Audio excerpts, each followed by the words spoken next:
Welcome to the Run It Studios podcast, talking about running things, literally and metaphorically, with resilience, mindset, and culture in motion.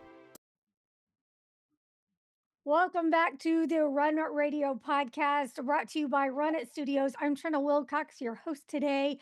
And I guess this is kind of part two. We've got Keisha back, and I want you to tell me a little bit about your project for people that might have missed part one. They can go back and watch it. And then we've got Jay with us, who is going to tell us what makes a production flow with the great sound of music. So we'll start with you, Keisha. Yes, I'm Keisha McMillen from Liberated Creatives, and I'm collaborating with Springfield Tenants Unite, aka STUN, on a project called Finding Home. Finding Home is a creative community project including a documentary about homelessness and housing instability and how the arts affect that or help us process the grief and loss that comes from that. And we are also including an art installation of a child's bedroom and a few other community activities to get the community involved and feeling like their story also matters, but the story that we're bringing to the community itself. All right. Jay, welcome. Tell me a little bit about your background in music before we move into the project. Yeah, I'm originally from Cincinnati, Ohio. I'm the oldest of five, and I tell people that the first memory I have, at least the one that I remember, is banging on pots and pans in the kitchen floor while my mom's cooking. I've always been drawn to music, especially like rhythms, and my dad was any other good dad that had to provide for a family of seven. He was usually gone by like 5 in the morning and often wouldn't get back to like 6, 7 at night, and still was doing what he could to um, have his kids have a safe life and a healthy life. So um, I mentioned at some point I wanted to play drums, and my dad got me some cheap $200 kit. It was like, I don't know, the pride and joy of it. I was about like, I don't know, 11, 12 ish. And uh, the library was a big utilization, being able to get books and CDs and cassettes. And um, I would, instead of being outside playing with friends or going to play basketball, I would be in the basement like 3 to 4 hours a day, just playing on the drums and just basically self teaching myself, which I didn't know at the time. I just thought I was playing along to songs I liked and things like that. So yeah, I did that for basically till I went to college. Um, and then when I went to college, I think that's when I first to start making the transition to actually wanting to be a musician. I tried out for some band, and three drummers tried out for it, and I was their first choice, but I didn't have a drum kit of my own, and so they went with the other one that had a drum kit. And it was at that point I was like, well, I'm gonna save up to get a drum kit because I don't want the reason to be I'm not prepared or ready for it. And so about like 2 years later, I got a drum kit, and I've had it. I still have it to this day. So Nice, nice. Did you major in music? I did, but you know how college goes. You don't really get to your major quite right away. I did a class or two of music theory, but the school I went to, they didn't have their focus in the type of music I wanted to do. They were more classical, which I nothing against classical music or anything like that. I just was really into like jazz. Hmm. I was in the jazz band. I had this awesome teacher, Al Lohman. Actually, he did a really good job of like helping me, this kid who had been self-taught. So if you think of a library, right, what makes it work is because it's catalog, you know where the books are, right? Well, my library, all the books were on the floor everywhere. So I could do things, but I didn't know why I was doing it. I just know when to do it when it happened. And so he took like the first year of just like, okay, so this is a flam. Okay, this is like a rock beat. This is like a Latin samba, you know. And so to help categorize things I knew but didn't know how to call it unless people played it. Um, So yeah, so the short answer is halfway. Yeah.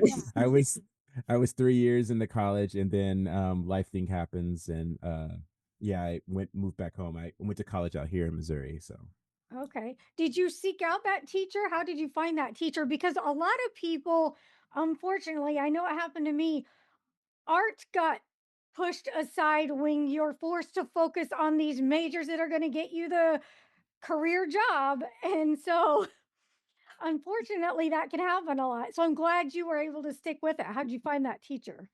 it was whatever words you want to use, luck, divine intervention, whatever. But it was literally that was the he was the jazz combo, I want to say. There's like the big jazz band. No, he was the big jazz band jazz combo teacher. That's what he was.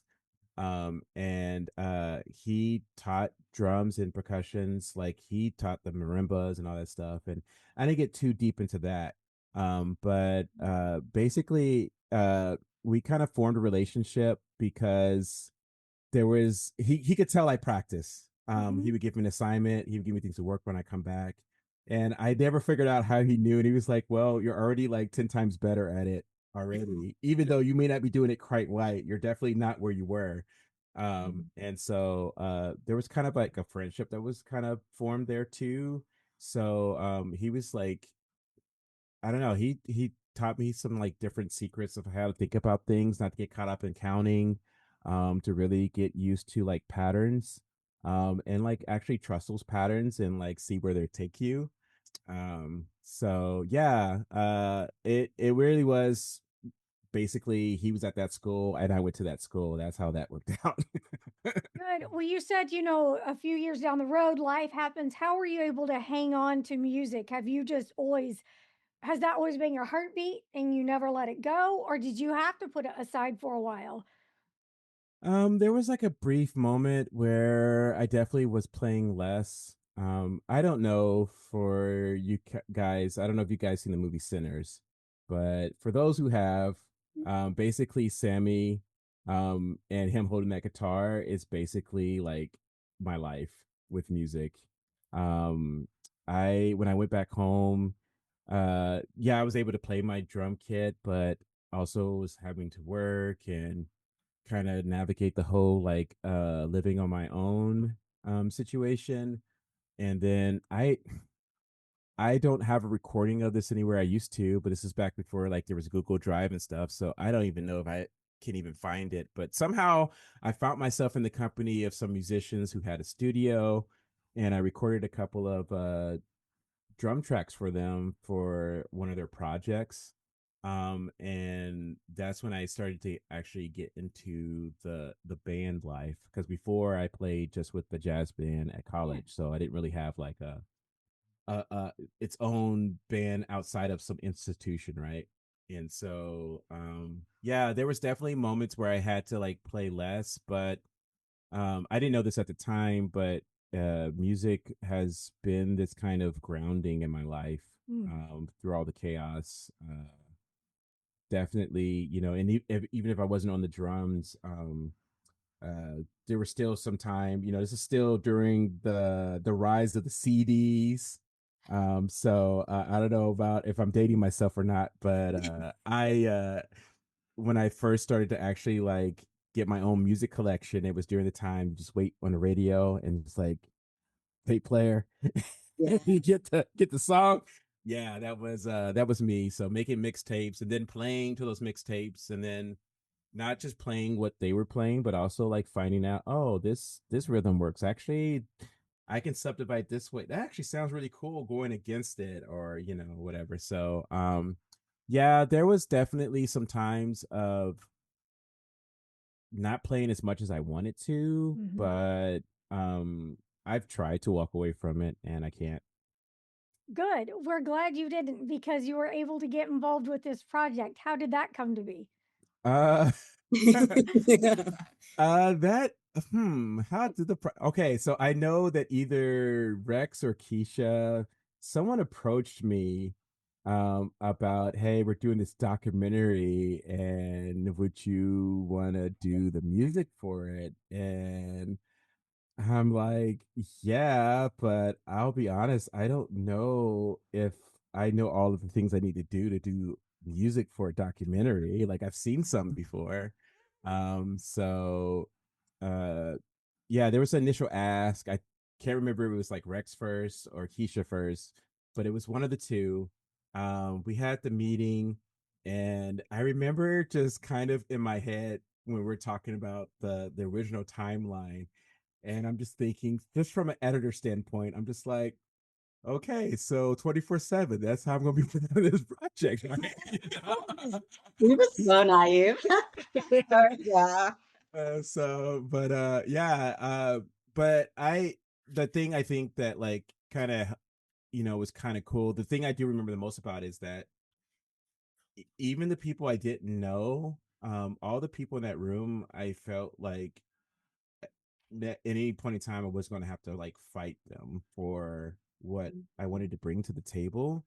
If anything, it would just be this discussion about like, well, we're not feasible to do this or it's not realistic, but never like you can't do it. And so that's like what I remember the most about the first meeting was like, oh, I might be able to actually do my kind of creation or dream here. Like I might be able to cultivate something here. So yeah, I can't Definitely. remember who told me or how I got into the project, but I do remember the first meeting. Yeah, I definitely brought the project to Rex, and I remember it being something like, "Hey Rex, I have another crazy, ambitious, wild dream here. Want to do it?" And Rex is like, "This wouldn't be the first time I said yes to a crazy Keisha ambitious dream, so let's do it." Um, I met Rex and Jay around the same time back in 2020, in the passing of George Floyd. A bunch of artists of color in the community came together and wanted to showcase our art and showcase who we were as artists of color. And we formed this group called the Artist Empowerment Collective. And for about 3 years, we did an event called Show Your Colors, where we just brought in multiple different artists to create this big, cohesive night of celebration. And our first year, Jay did music and poetry for the event. And that's how I connected with Jay. And I just remember sitting in the audience, not really knowing who Jay was, but listening to their poetry and just being like, oh, this is making me emotional. It's moving me some type of way. I want to add more elements to the poetry, and see like how does Jay's poetry and music come together and connect? How can we showcase that even more? And I remember Jay and I getting coffee not that long after, and then we just like sat and talked for hours. And that's Jay and I's relationship. Just the other night, we're on the phone and we're just like, we've been at this for like a couple hours. Like, we can keep going. We need to, but I knew that for Finding Home, I wanted this to be a unique project where we brought in multiple different types of artists and try to figure out a way how to bring all these disciplines together for one cohesive project and storytelling in a very creative, artistic lens, but do it in a way where each individual artist can also shine and showcase Mhm. their talent contributions. And so Jay is also the one who founded a local band called Unessential Jane. And seeing Jay perform in Unessential Jane, and also Jay does DJ work as well. He goes by DJ Byrd. Um, and our love for music and poetry, I just knew that Jay is someone who is not afraid to challenge themselves when it comes to music and is willing to learn new things. And, a lot of us in this project kind of went in knowing like we're enthusiasts about film, we have some film experience, but none of us have ever made a documentary before. And we're kind of just we're going to do what we can. And so there was a lot of creative freedom for Jay to just, hey, I think this should sound like this. I want to add these elements to it. And, we were both like, Robert Glasper, this is a, inspired artist that we kind of want to bring into this project with both music and poetry. And So to answer that question, as I Yeah. ramble, No, um, right, um, right.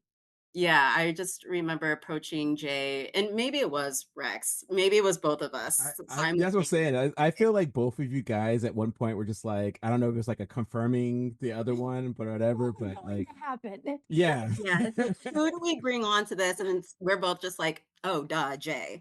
Who else?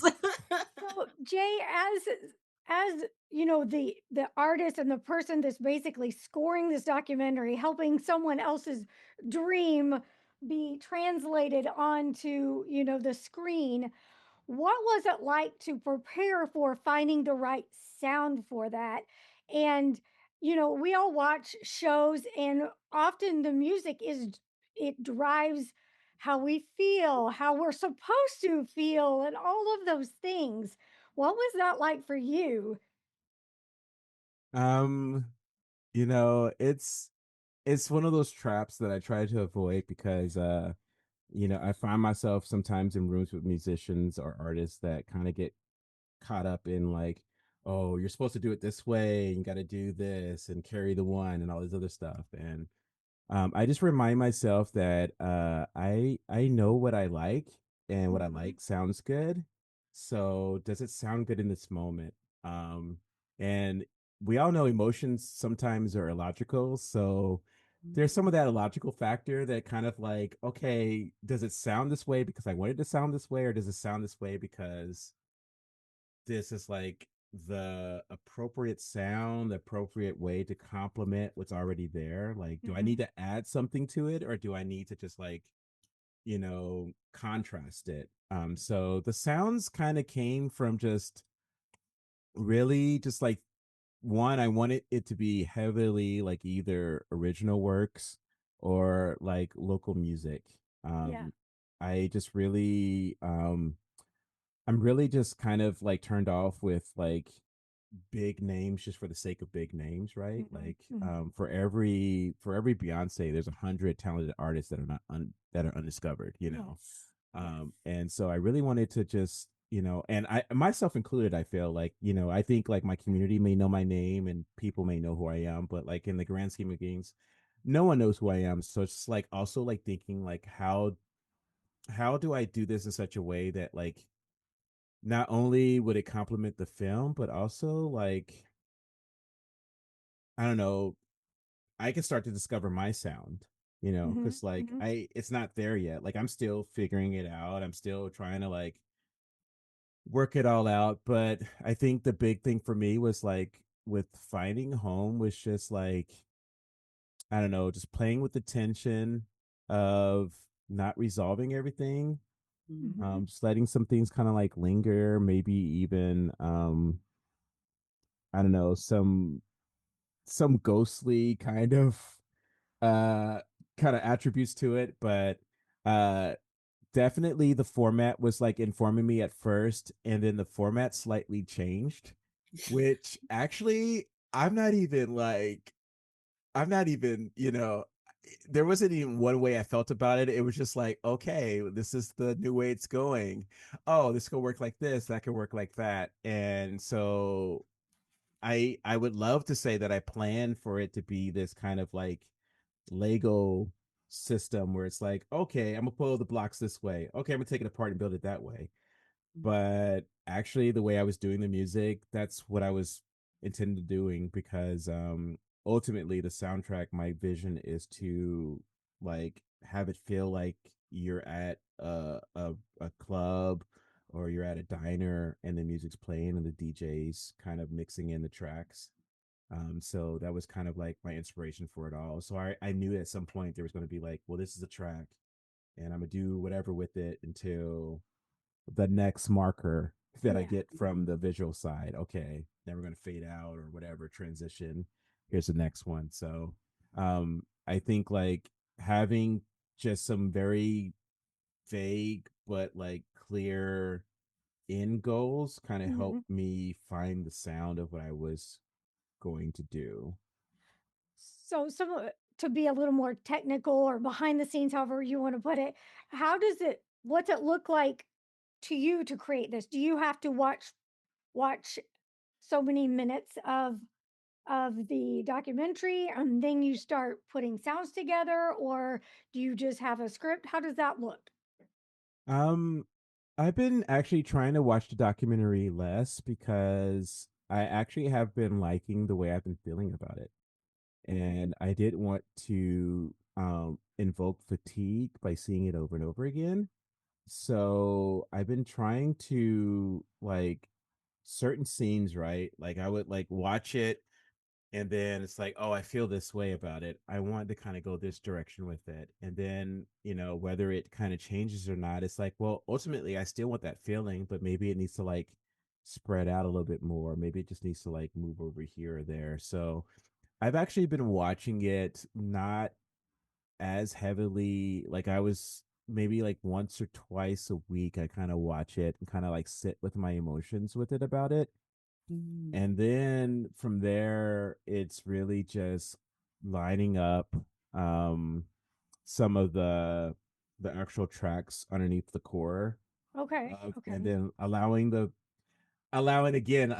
patterns to kind of like guide me. It's like, okay, this is great. The last time we watched it, we were kind of going through, or I watched it with them.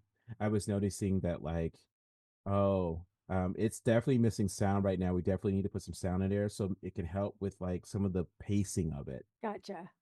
So yeah, so it's like I don't remember the original question you were asking, but I think like that's kind of like my approach with it. It's just Yeah, like that's it. sitting Just with it more. your process. Just and yeah, that makes sense too because I'm curious, if you're not watching it, how do you make sure you don't have something upbeat in a slow moment so you watch it back and then adjust accordingly?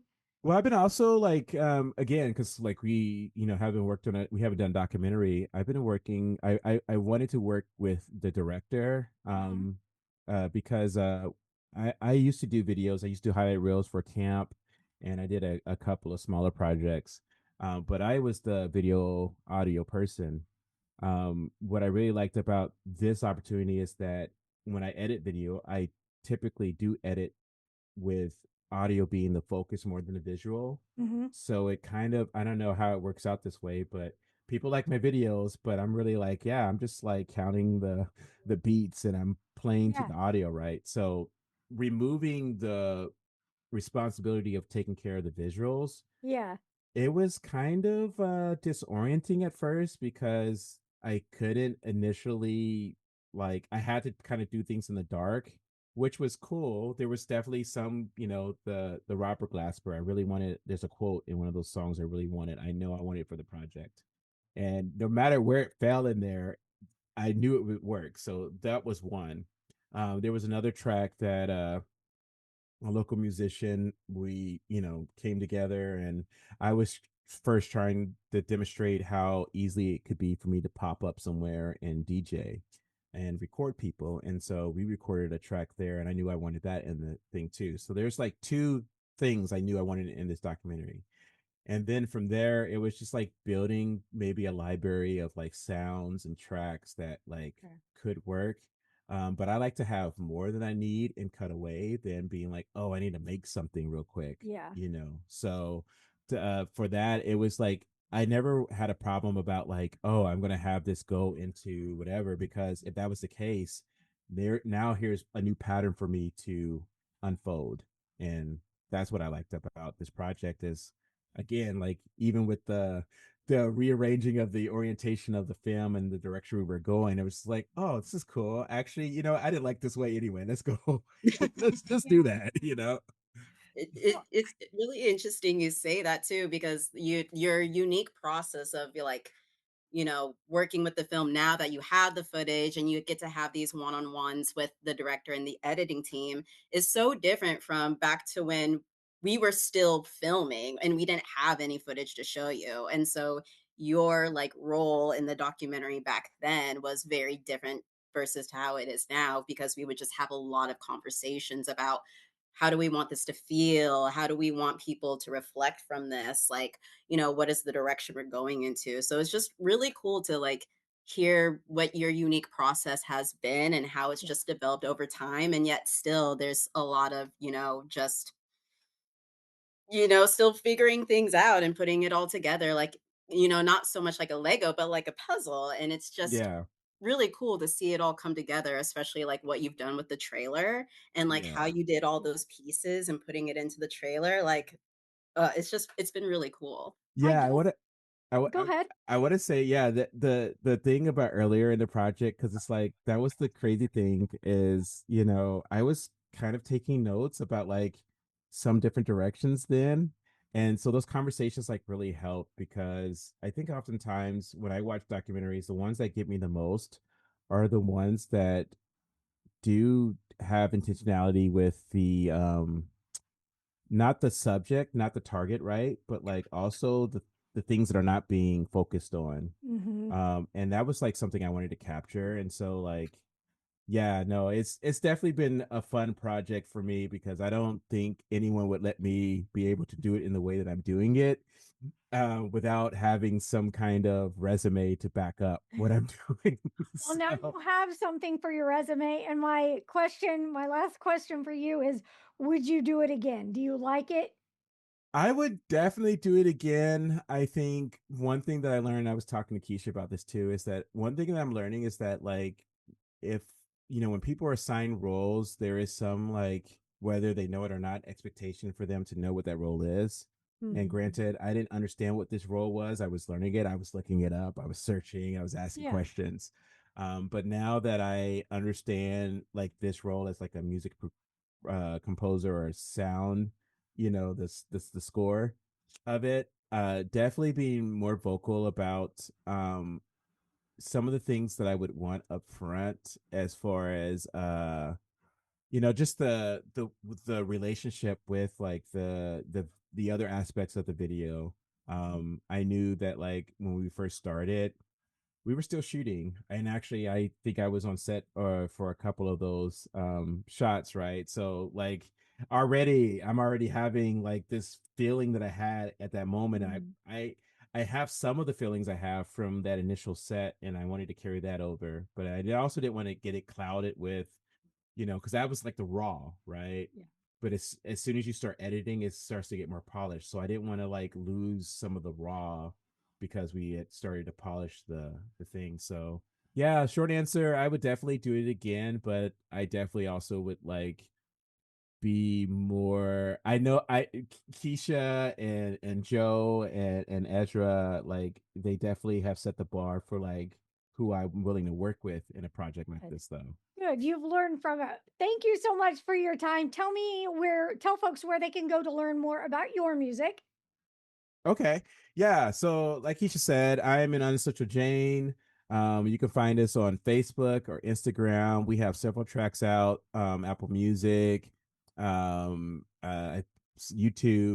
and then DJ Byrd. I am on Bandcamp. I have a track out there, and I'm on Instagram, Facebook, and I heavily reside in the 417 Mix Collection. That is just an awesome correlation of EDM music over the past 25 years in Springfield. Okay. And you can find me there as well. All right. Real quick, Keisha, where can people go to see the trailer? You can go to liberatedcreatives.com/finding home.